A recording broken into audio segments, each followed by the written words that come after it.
PG welcome see you in PG point. देखिए आपकी unit 2 finish हो गई है। आज से यूनिट 3 आपकी शुरू हो गई है, जिसमें आपको क्या पढ़ना है, निरक्षरता उन्मूलन एवं समावेशी शिक्षा। ठीक, तो सबसे पहला पॉइंट आज का जो हम पढ़ेंगे वो क्या है कि शैक्षिक अवसरों की समानता। देखिए बहुत से बच्चे ऐसे हैं जो रेगुलर कमेंट्स करते हैं, रेगुलर सेशन में जुड़ रहे हैं, मुझे उनके प्रॉपर नेम तक याद हो गए इवन। और मैं आपको एक बात बता दूं, अगर आपको रेगुलर क्लासेस की पीडीएफ चाहिए तो आप हमारे टेलीग्राम चैनल से जुड़ जाइए, जिसका लिंक आपको डिस्क्रिप्शन बॉक्स कमेंट सेक्शन में मिल जाएगा। ठीक है, तो आप वहाँ से हमारे टेलीग्राम चैनल पर जुड़ सकते हैं। और सबसे इंपॉर्टेंट बात ये कि अगर मान लीजिए आपको किसी क्लास की पीडीएफ नहीं मिल रही है, नहीं ढूंढ पा रहे हैं, तो आप हमें टेलीग्राम पे पर्सनल मैसेज कर दीजिएगा, मैं वहाँ पे आपको फॉरवर्ड कर दूंगी।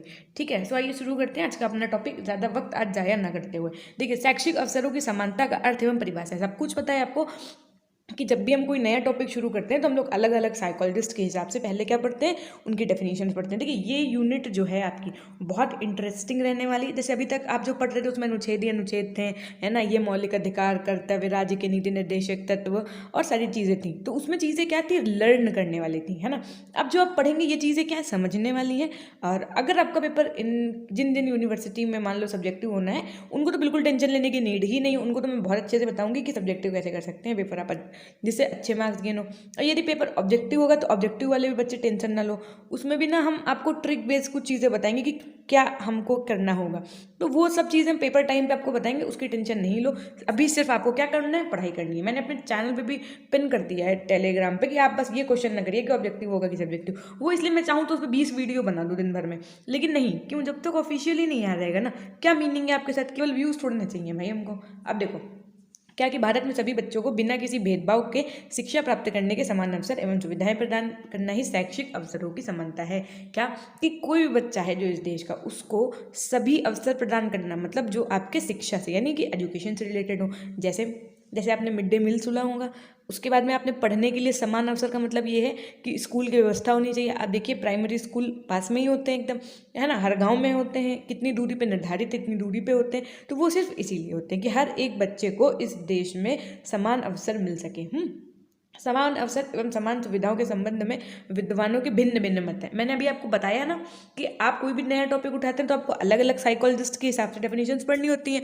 सो आइए शुरू करते हैं। देखिए क्या कह रहे हैं कि भारतीय संविधान की धारा 29(2) के अंतर्गत स्पष्ट किया गया है कि राज्य द्वारा घोषित या राजनीति से सहायता प्राप्त करने या किसी शिक्षा संस्थान में किसी नागरिक को धर्म, प्रजाति, जाति, भाषा या उनमें से किसी के आधार पर प्रवेश देने से नहीं रोका जाएगा। अतः समानता का अर्थ ये है कि विशेष अधिकार वाला वर्ग न रहे तो सबको उन्नति के समान अवसर मिले। कहने का तात्पर्य ये है कि ये नहीं कि आप कभी एडमिशन लेने गए किसी कॉलेज या स्कूल में, तो क्या आपने कभी सुना है ऐसा कि अगर वो हिंदू है तो एडमिशन मिलेगा, वो मुस्लिम है तो एडमिशन मिलेगा, या अगर वो सिंह है तो एडमिशन मिलेगा, वर्मा है तो नहीं मिलेगा, है ना, या ऐसी चीज़ें। तो ये सब चीज़ें नहीं होनी चाहिए देश में, और सबको समान अवसर प्रदान होना चाहिए। आप कहेंगे मैम जब जॉब की वैकेंसी आती है तो उसमें तो सीटें फिक्स होती हैं, general, SC ST OBC EWS कोटे की।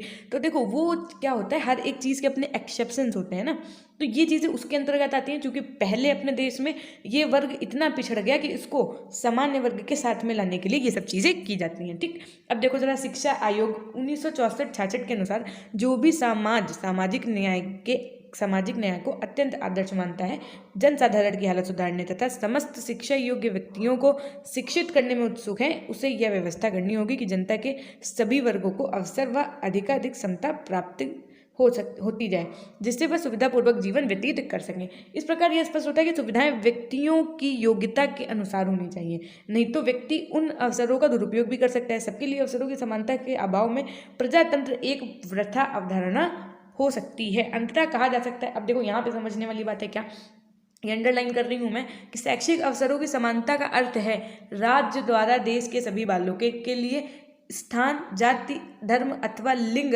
आदि किसी भी आधार पर भेद किए बिना एक निश्चित स्तर की शिक्षा अनिवार्य एवं निःशुल्क रूप से सुलभ कराना।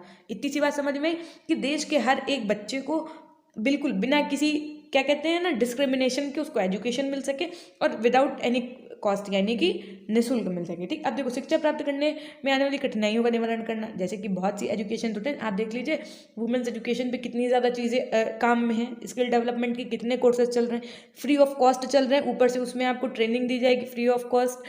और साथ में उसमें आपको स्कॉलर भी आती है, इवन आपको सब कुछ मिलता है, बैग बुक्स सब कुछ पढ़ने के लिए, है ना। तो ये स्किल डेवलपमेंट प्रोग्राम्स हैं कुछ हमारी सरकार के द्वारा। साथ ही साथ देश के सभी बच्चों एवं युवकों को इससे आगे की शिक्षा उनकी रुचि रुझान योग्यता क्षमता एवं आवश्यकता अनुसार सुलभ कराना। मान लीजिए कि बच्चा इंजीनियरिंग करना चाहता है या बच्चा मेडिकल की पढ़ाई करना चाहता है, अगर उसके पास पैसा नहीं है तो देखिए उन सब चीज़ों के लिए एजुकेशन लोन वगैरह भी है ना।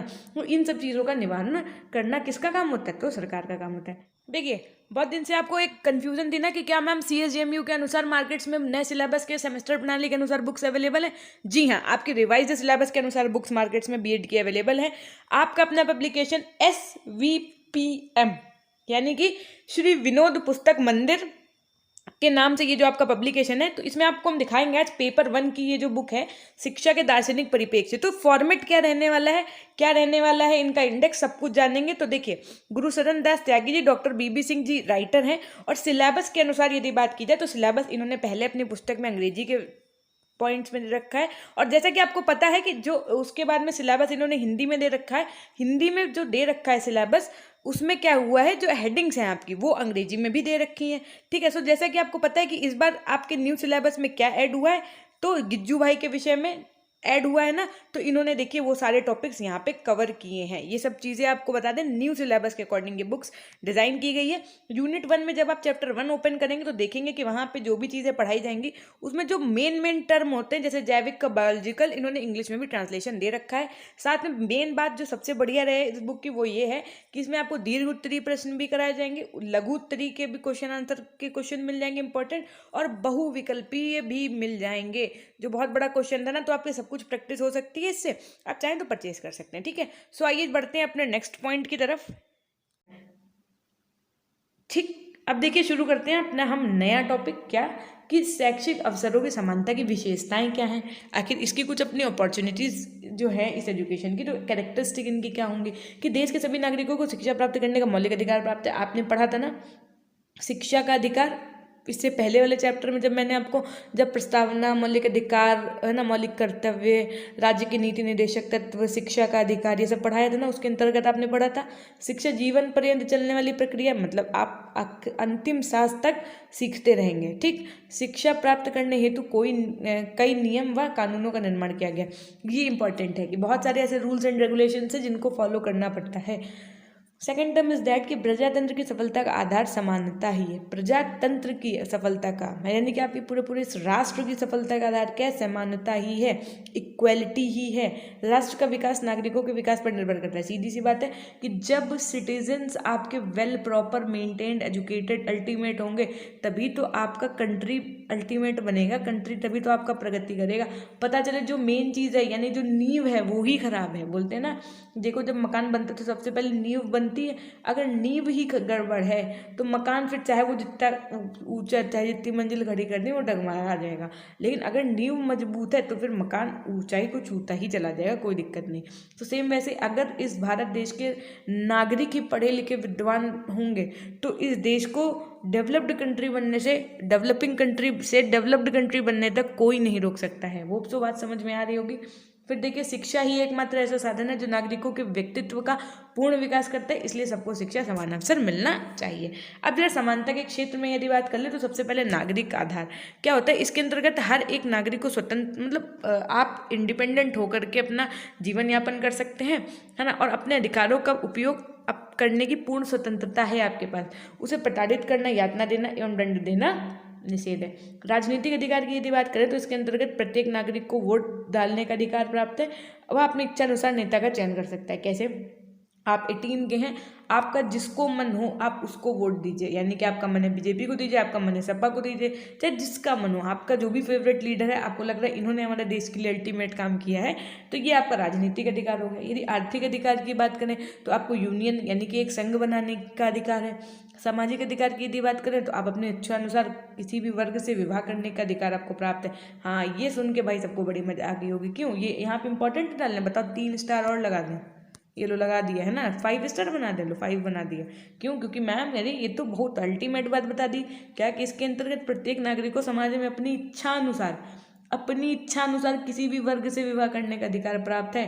अब आप लोग के अंदर का डर तो खत्म हो गया होगा कि मैम इस बेसिस पे तो हम घर पे या कहीं पे भी कह सकते हैं कि ये हमारा सामाजिक अधिकार है और इसके तहत हम कोर्ट चले जाएं कि हमारे अधिकारों का हनन हो रहा है। तो ज़्यादा इंटेलिजेंट बनने की कोशिश ना करिएगा, ये सिर्फ अधिकार है, अधिकार तक सीमित रखिए, ज़्यादा चीज़ों को ऊपर नहीं ले जाइए। क्यों? क्योंकि सब कुछ आपकी फैमिली से ही है ना। फिर देखिए नेक्स्ट पॉइंट, सीमित शब्दों में बात सीख दें तो ज़्यादा ही बेहतर है, क्योंकि ये टॉपिक है थोड़ा सा बड़ा, वरना हम इसको इतने एग्जाम्पल दे देते कि आप हंसते हंसते भी सोचते कि अरे मैम तो बिल्कुल रियल लाइफ से रिलेट कर गई। देखो सांस्कृतिक अधिकार के अंतर्गत क्या आ जाता है कि इसके अंतर्गत व्यक्ति को विभिन्न प्रकार के सामुदायिक क्रियाकलापों तथा अभियानों को स्वतंत्रता पूर्वक भाग लेने का अधिकार है। विधिक अधिकार की यदि बात करें तो इसके अंतर्गत प्रत्येक नागरिक भ्रष्टाचार के खिलाफ या सामाजिक कुरीतियों के विरुद्ध आवाज उठा सकता है, लेकिन बहुत ही कम लोग हैं जो उठाते हैं, तथा उसकी न्यायिक जांच भी करा सकता है, लेकिन ऐसा बहुत ही कम केसेस में होता है। राइट से सब है, लेकिन लोगों को पता ही नहीं कि मैं अच्छा मेरा ये राइट भी है। शैक्षिक अवसरों की समानता की आवश्यकता क्या है? देखो लोकतंत्र की रक्षा के लिए सीधी सी बात है कि जब लोकतंत्र की सफलता देश के नागरिकों की योग्यता एवं क्षमता पर निर्भर करती, मैंने बताया ना आपको कि अगर इस देश के नागरिक पढ़े लिखे होंगे तो ये देश क्या हो जाएगा, आपका डेवलपिंग कंट्री से डेवलप्ड कंट्री की ओर अग्रसर में जो स्पीड है वो बढ़ जाएगी। तो हमारे देश में जो रेगिस्तान, पहाड़, जंगल में रहने वाले लोगों की संख्या है वो बहुत अधिक है, इसलिए शिक्षा सर्वसुलभ नहीं है। क्यों?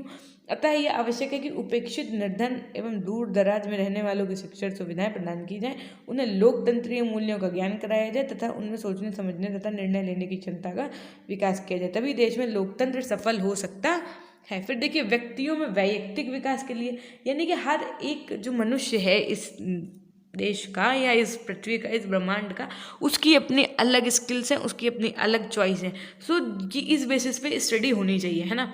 वर्ग भेद की समाप्ति के लिए, यानी कि वर्ग भेद नहीं होना चाहिए लोगों के अंदर कि ये फलानी कैटेगरी से, वो ढगानी कैटेगरी से, ये सब चीज़ें नहीं होनी चाहिए। अब देखो अनुच्छेद 29 में, ये अनुच्छेद ये वाला आपको एकदम स्मरण में रखना है कि अनुच्छेद 29 में स्पष्ट रूप से घोषणा की गई है कि राज्य द्वारा पोषित अथवा आर्थिक सहायता प्राप्त किसी भी शिक्षा संस्था में किसी भी नागरिक को धर्म, जाति अथवा वंश के आधार पर प्रवेश से वंचित नहीं किया जाएगा।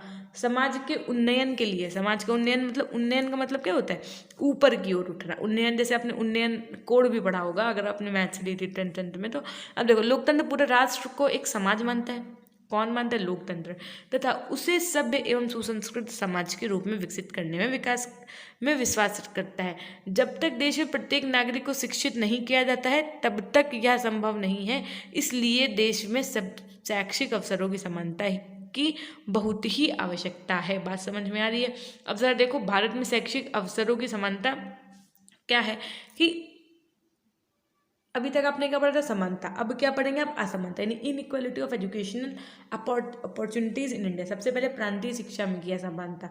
समझते जाओ, बहुत इंपॉर्टेंट बातें बताने जा रहे हैं, ये तो मोस्ट इंपॉर्टेंट है, गांठ बांध लेना। क्या कि राष्ट्रीय शिक्षा नीति जो 1986 है, इसके अनुसार 10+2+3 शिक्षा संरचना लागू कर दी गई है, लेकिन प्रथम 10 वर्षीय आधारभूत पाठ्यचर्या के ईमानदारी से पालन नहीं किया जा रहा है। प्रांतों के भिन्न भिन्न क्षेत्रों में उच्च प्राथमिक स्तर तक ही शिक्षा उपलब्ध है तथा जहाँ कहीं माध्यमिक शिक्षा सुलभ भी है, उसका स्तर नगरीय माध्यमिक शिक्षा तुलना में निम्न कोटि का है। बड़े बड़े नगरों एवं ग्रामीण अंचलों में शैक्षिक पर्यावरण में बहुत अधिक अंतर है। अब देखो अभी तो नेशनल एजुकेशन पॉलिसी आपकी जो आई है नीपी, ये 2020 वाली, इसको ज़रूर पढ़िएगा। इसलिए नहीं कि आपके पेपर में गया, अभी तो इसलिए आप अपनी जानकारी के लिए, कल को आपसे कोई बहस करे कह रही है क्या पॉलिसी दी है एकदम बेकार, तो कम से कम आप उनसे अपने तर्क वितर्क तो कर सकें। हमेशा इसलिए भी पढ़ा करिए कभी कभी। लड़के लड़कियों की शिक्षा संस्थाओं में असमानता, यानी कि हमारे जैसे प्राथमिक तथा उच्च स्तर पर सह शिक्षा की व्यवस्था तो है, लेकिन उच्च प्राथमिक एवं माध्यमिक स्तर पर लड़के लड़कियों के लिए अलग अलग स्कूलों की व्यवस्था की जाती है। देश के अधिकांश प्रांतों में लड़कों की अपेक्षा लड़कियों के स्कूलों की संख्या बहुत कम है, जबकि जनसंख्या की दृष्टि से ये बराबर होना चाहिए। भाई सीधी सी बात है कि जितने एक एरिया में लड़कों के लिए स्कूल हैं उतने ही लड़कियों के लिए होने चाहिए। तो देखिए क्या होता है, आपने बहुत सारे देखे होंगे स्कूल होते ना, girls government inter college GGIC या श्यामलाल इंटर कॉलेज, है ना। तो क्या होता है कि जो बॉयज़ के स्कूल हैं वो गर्ल्स की अपेक्षाकृत ज़्यादा हैं, है ना, और गर्ल्स के क्या हैं? कम है। तो इसका मतलब एक तो असमानता यहीं पे शो हो गई। दूसरी बात क्या है कि लड़कियों की शिक्षा निःशुल्क हो, मतलब लड़कों के साथ यहाँ पे पार्शियलिटी ये होती है कि लड़कियों की शिक्षा तो निःशुल्क है, लेकिन लड़कों की शिक्षा क्या है, उनको उसके लिए फीस पेमेंट करना पड़ता है। आप कभी भी देखेंगे जब आप गवर्नमेंट जॉब का फॉर्म फिल करेंगे ना कभी टेट वेट का, तो देखिएगा उसमें जो गर्ल्स की फीस होती है वो आधी होती है ना। जैसे जनरल वालों की मान लो कोई दिक्कत नहीं, गर्ल्स बॉयज़ की बराबर हो गई, लेकिन कभी कभी क्या होता है कहीं कहीं पे हर सब कोटा में फीमेल कोटा सेम होता है। उनकी अगर 800 है तो मेल्स की क्या है 1600 है। तो ये भी कहीं ना कहीं असमानता दिखाती है और जो हमारी शिक्षा व्यवस्था के लिए ठीक नहीं है। फिर देखिए लड़के लड़कियों की शिक्षा में असमानता है। उपेक्षित वर्ग यानी उपेक्षित क्षेत्र के बच्चों की शिक्षा की अपर्याप्त व्यवस्था, यानी कि भारत में रहने वाले पिछड़े जैसे अनुसूचित जाति अनुसूचित जनजाति जो होती है ना, इनके बच्चों की शिक्षा के लिए केवल वादा किया जाता है। इनकी शिक्षा की व्यवस्था आज तक उचित रूप से नहीं की जा सकी है। निम्न वर्ग के बच्चों के लिए निम्न स्तर की ही शिक्षा सुलभ है। उपेक्षित वर्ग के मेधावी छात्रों के लिए जो नवोदय विद्यालय खोलेंगे उनमें भी उच्च वर्ग के बच्चे ही पहुंच रहे हैं, है ना। देखो ये सब चीज़ें हैं जो क्या बता रही हैं आपकी, ये शिक्षा की जो असमानता है यानी इनइक्वालिटीज़ हैं बच्चों के साथ, वो बताया जा रहा है। अल्पसंख्यकों के बच्चों की शिक्षा का अपर्याप्त व्यवस्था, यानी अल्पसंख्यक वर्गों में मुस्लिम बच्चों की शिक्षा की पर्याप्त व्यवस्था नहीं है। उनके लिए जो मदरसे चलाए जा रहे हैं उनमें भी अधिकतर सामान्य शिक्षा की उचित व्यवस्था नहीं है। ठीक, अब देखो विद्यालयों में बच्चों के साथ व्यवहार में असमानता होती है कि भारत में गैर सरकारी स्कूल प्रायः जाति एवं धर्म के आधार पर खोले जाते हैं, जिनमें शिक्षकों की नियुक्ति भी जाति एवं धर्म के आधार पर की जाती है। इससे कक्षा में शिक्षकों का बच्चों के साथ असमान तथा असहानुभूतिपूर्ण व्यवहार परिलक्षित होता है, दिखाई देता है। फिर देखो क्या कि बच्चों की शैक्षिक पारिवारिक पर्यावरण में असमानता, यानी कि शैक्षिक अवसरों की समानता का तात्पर्य यहाँ पे क्या है कि सभी बच्चों को पढ़ने के लिए समान अवसर दिया जाए। लेकिन हमारे देश की स्थिति बिल्कुल विपरीत है। क्या कहा, बिल्कुल विपरीत है। और ये सच है कि कुछ बच्चे झोपड़ियों के अंधेरे में रहते हैं, कुछ बच्चे गंदे गलियारे में रहते हैं, तो कुछ ऊंची ऊंची अट्टालिकाओं तथा शानदार महलों में रहते हैं। निम्न वर्ग के बच्चों को पढ़ने के लिए ना तो स्थान है ना ही सुविधाएं हैं, जबकि उच्च वर्ग के बच्चों के पास तो सब कुछ सुलभ है। इस प्रकार शैक्षिक असमानता स्पष्ट रूप से परिलक्षित होती है। आप ये मानिए कि you are the most lucky person. क्यों? क्योंकि आप यूट्यूब से पढ़ रहे हैं, इसका मतलब तब भी आप बहुत आगे हैं अन्य बच्चों की अपेक्षा।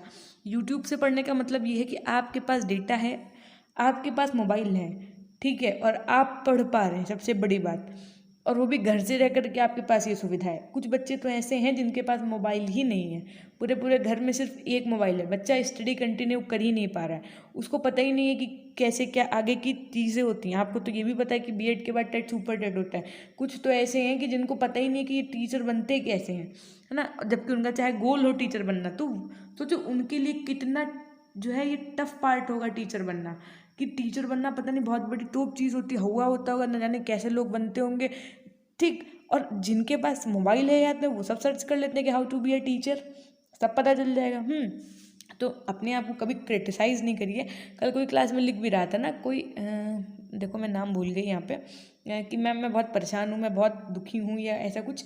तो बस देखो जीवन में हमेशा एक ही बात याद रखना जो मैंने अपने पापा से सीखी, वो ये कि अगर आपको अपनी लाइफ में सेटिस्फाइड फील करना है तो अपने से नीचे वाले को देखो।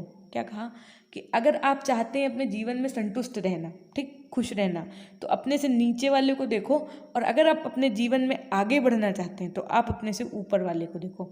दोनों बातें आपको देखनी है। ये मैंने पापा से इसी बात, जो ये आपका भी धनतेरस था ना, दिवाली के पहले धनतेरस वाली पूजा जो होती है, तब मैंने सीखी। क्या पापा ने बोला कि बेटा जीवन में एक बार जीवन भर याद रखने का। जी पापा। बोले देखो अगर आपको अपनी लाइफ में आगे बढ़ना है तो अपने से ऊपर वाले व्यक्ति को देखो, ठीक, और अगर आपको अपनी लाइफ में सेटिस्फाइड रहना है, संतुष्ट रहना है, तो आप अपने से नीचे वाले को देखो। कहने का अब यहाँ पे नीचे ऊपर ये नहीं समझ लीजिएगा कि अमीर गरीब की बात हो रही। नीचे ऊपर का मतलब ये है यहाँ पे कि जैसे मान लीजिए कि आप कुछ करना चाहते हैं लाइफ में, आपके पास क्या है, रिसोर्सेज कम है, आपने सोचा कि मुझे आईएएस बनना है, और मैं कैसे बनूं आईएएस, मुझे तो दिल्ली या राजेंद्र नगर भेजा ही नहीं जा रहा है, लेकिन तब भी आप आईएएस बन सकते हैं। एक बच्चा ऐसा है जो आईएएस की पढ़ाई सिर्फ और सिर्फ यूट्यूब से, सेल्फ स्टडी से और सबकी गाइडेंस में करता है। आप तो फिर भी उससे कहीं गुना बेहतर हैं। क्यों? आप तो अपनी एरिया में जो कोचिंग है वहाँ तो जा पा रहे हैं। बात समझ में आ रही है आपको? यानी कि अपने आप को जब आपको सेटिस्फाई फील कराना हो कि नहीं हम भी कर सकते हैं। क्यों? क्योंकि जब वो कर सकता है तो मैं भी कर सकता या कर सकती हूँ, ठीक। एक बात। दूसरी बात, अगर आपको आगे बढ़ना है तो बहुत से ऐसे एग्जाम्पल्स हैं जो बिना राजेंद्र नगर जाए, बिना दिल्ली जाए, उन्होंने आईएएस की प्रिपरेशन की और आज वो हैं आईएएस एक्चुअली में। ठीक, सो बिल्कुल टेंशन नहीं लीजिए लाइफ में। बहुत एक तो इत्तू सी तो हम यही बोलते हैं हमेशा, इत्तू सी तो लाइफ है, उसमें भी टेंशन ले लो, क्या ही मीनिंग हुआ। तो देखो आज हम आपको ऐसे ही बताते हैं, मैं वो स्लाइड लगाना भूल गई कि पीजी पॉइंट चैनल आपके ग्रुप का नाम है। इसका लिंक, ये कौन सा ग्रुप है बता दो? टेलीग्राम ग्रुप है ना। इसका लिंक आपको डिस्क्रिप्शन बॉक्स कमेंट सेक्शन में मिल जाएगा, वहाँ से आप पीडीएफ डाउनलोड कर सकते हैं। अगर आप नोट्स बना रहे हैं, इट्स वेल एंड गुड। अगर आपको 110 नोट चाहिए तो बहुत ये मान के चलो आप जनवरी तक मैं दूंगी आपको पेड नोट्स दूंगी और अपने हाथ से आप लोगों के लिए प्रिपेयर करूंगी नोट्स, जो आपके टेट सीटेट में भी काम आएंगे। लेकिन अभी मैं पक्का वादा नहीं कर रही हूँ, पहले मैं ये देखूँ कि संख्या कितनी है। पता चले हम तो मेहनत करते करते परेशान हो जाए, 7-7 8-8 सब्जेक्ट्स के नोट बनाए, उसके बाद में पता चले कि वो कोई मीनिंग ही नहीं है। वैसे मीनिंग तो हर एक चीज़ का है, जीवन में कभी शिक्षा व्यर्थ नहीं जाती और शिक्षा आपसे कोई चुरा नहीं सकता है, सबसे बड़ी बात तो ये है। ठीक है, सो अपने घर पे चाचा चाची दादी दादू अपने फैमिली मेम्बर्स को मेरा प्रणाम बोलिएगा और फटाफट से लिखो। चलो, कल देखा था मैंने किसी ने नहीं लिखा था, लिखो अपनों के लिए, है ना। तो हमेशा खुश रहिए, मुस्कुराते रहिए, कभी अपने लिए तो कभी अपनों के लिए। सबका ध्यान रखिए, अपना भी ध्यान रखिए। Till then take care, bye bye. If you have any doubts you can ask me in the comment section, okay.